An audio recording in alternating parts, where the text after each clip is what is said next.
It's been nearly 2 decades since we had a brand new entry in Samus Aran's saga, and Metroid Samus Returns for the 3DS really whet fans' appetite for a fully new side-scrolling entry into the series. Does Metroid Dread scratch that itch that fans have been hoping for? Or does this latest outing for Samus feel stuck in the past? Find out in our review.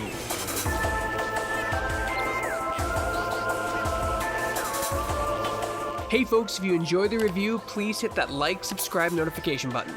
It's 3 small clicks for you, but means the world to us. Let's get started. Metroid Dread picks up after the events of Metroid Fusion, and finds Samus sent to a planet known as ZDR. There have been rumors stirring that maybe Samus didn't wipe out all the X-Parasites in her latest adventure, and that they've been spotted on ZDR. Now Samus must investigate the reports for the Galactic Federation, and find out what happened to the extraplanetary multi-form mobile identifiers, EMI for short, that had been sent in and disappeared ahead of her. This is where the story begins. But where it goes from there is an incredible journey that should please longtime fans and newcomers alike. The plot feels like a culmination of so much of the series past, and is chock full of twists and turns to keep you asking questions and compel you forward. Uploading data. As anyone who has played Metroid games in the past would expect, there is a lot of exploring, gaining new abilities, and then backtracking to reach places you couldn't before. It's a classic formula, but it's done exquisitely in Dread. The game has great pace to it, with a few exceptions we'll get onto later, and I can't recall ever feeling like I didn't know where I should be headed and what I should be doing, even after opening up most of Metroid Dread's main areas. It does a great job of offering direction and keeping you in stride via a computerized Adam Malkovich that you communicate with at various network stations as you progress. It all feels like a grand puzzle that you're trying to unlock piece by piece. So you've accessed a network station. Well done, Samus. While Metroid Dread offers up a whole heaping spoonful of what I'd consider the traditional Metroid experience, it also adds several new features, including areas where you'll be stalked by the EMI units that had gone missing. These EMIs are tough as hell and can't be destroyed using any of Samus's general arsenal. This means that players will have to avoid being detected and outmaneuver them in most encounters. It feels a lot like trying to escape the clutches of a xenomorph from the Alien franchise, if you replace them with very limber and evil robots.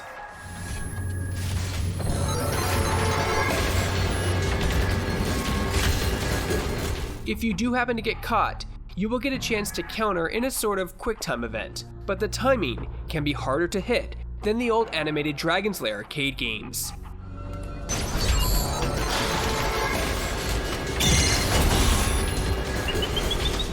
For the most part, the EMI encounters were a welcome change of pace and an opportunity to figure out a new kind of traversal puzzle. But there were a few times I found myself getting caught over and over again that tested the limits of my patience. Still, they make for some of the most intense moments of the game.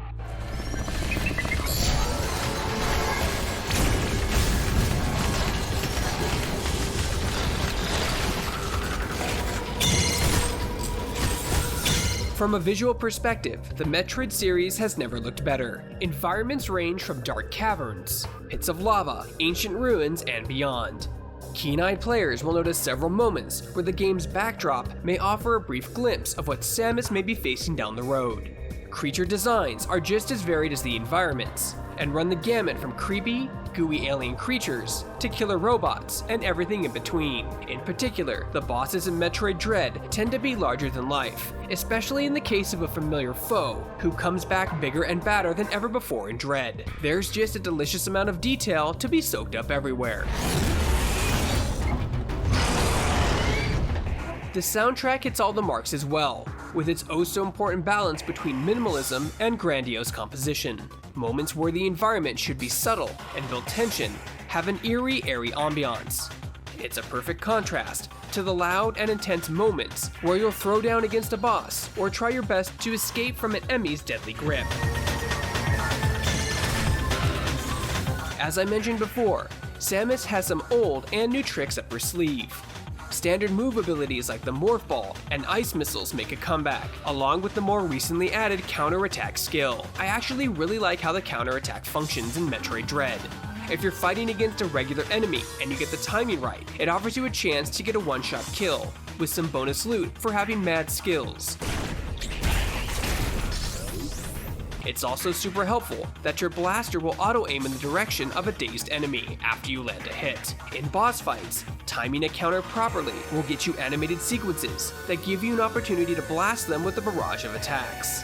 For instance, in your first boss fight against a scorpion like Corpius, you'll get a chance to grab it by the neck and just unload missiles into its face if you time the counter just right.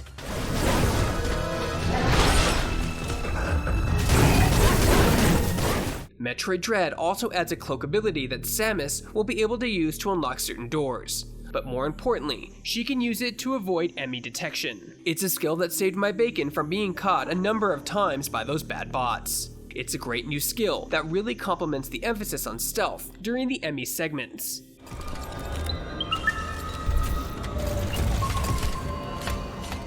While Samus's skills are vast and varied, how you execute most of them is the low point for Metroid Dread.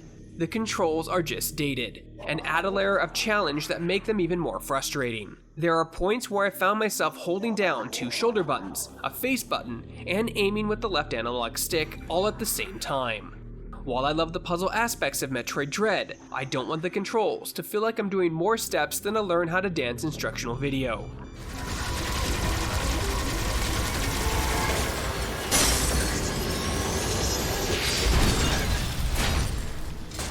Accurate aiming was also a challenge throughout the game, especially using the Joy-Cons. This was mainly an issue during boss fights and certain segments where you're forced to use a special charged up version of Samus's arm cannon. It's honestly the one part of the game that feels like it's not a step forward.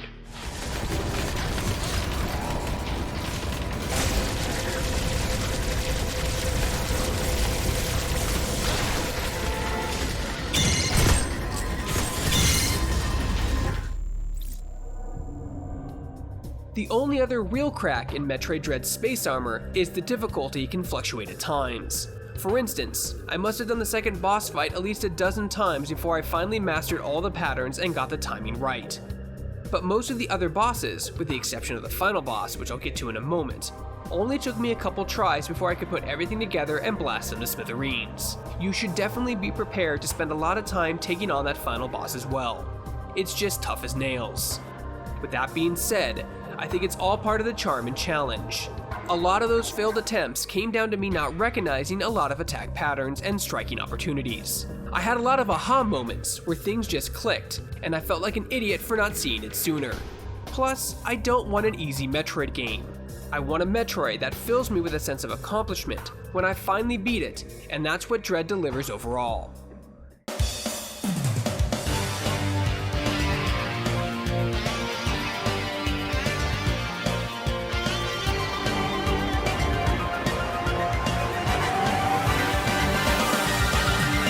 Metroid Dread is not a perfect game, but while its control issues and difficulty are prominent, they are by no means deal breakers for me. In many ways, it is a return to what makes Metroid such a fantastic series of games. The Emmy chase segments are a welcome addition, and add a new twist to its classic gameplay.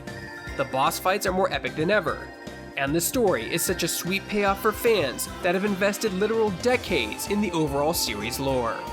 There's a number of reasons they named the first half of an entire genre of games after this franchise, and so many of them are on display here. Metroid Dread is a sci-fi blast of brilliance that fans and newcomers to the series will more than likely enjoy. Hey folks, if you enjoyed this video review, be sure to hit that like, subscribe, notification button. It's 3 small clicks for you, but means the world to us. For more video reviews, everything else gaming related, you're already in the right place. You're on Shacknews.com.